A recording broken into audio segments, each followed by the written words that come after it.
Voter registration? What's this? Why'd I ever want to vote?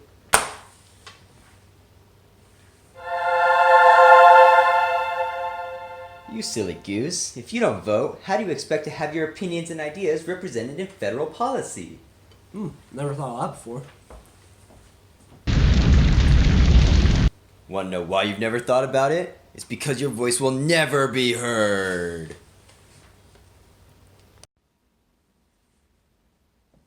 The reason why your voice will never be heard is really quite simple.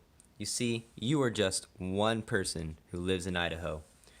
Out of the 1.717 million people that also live in Idaho. And who do all those people go to in order to get their voices heard? A total of 2 senators and 2 representatives that go to the House of Representatives. Now, in total for all of America, there are 325.7 million people. All of those people talk to their corresponding senators and House representatives, which gives us our total senators of 100 and our total House of Representatives with 435.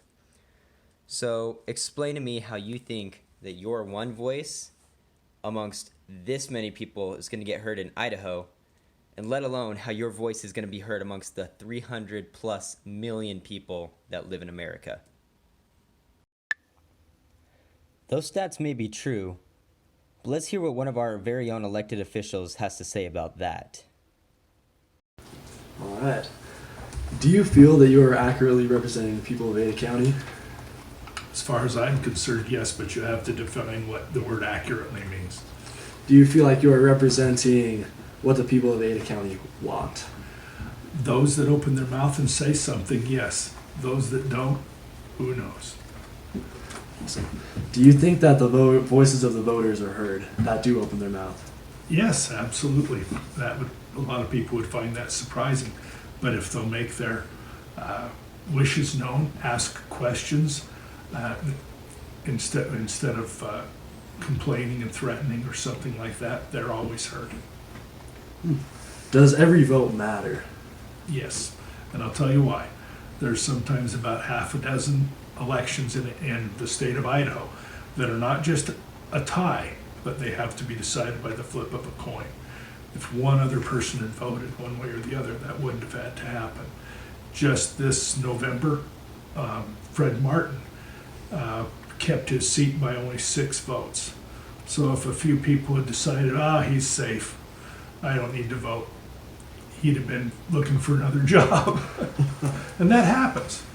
It's not uncommon. All right, well, thank you. Oh yeah? But the only way to really get your voice heard is to pay for someone's campaign. Going forward when it comes to the topic of the influence of money? Well, I think if the founders were to come back and see the kind of campaigns that are being run now for Congress and for the White House, I think they would be astounded by the billions and billions and billions of dollars that it takes to get elected to the White House, and the millions and millions of dollars that it takes to get elected to Congress.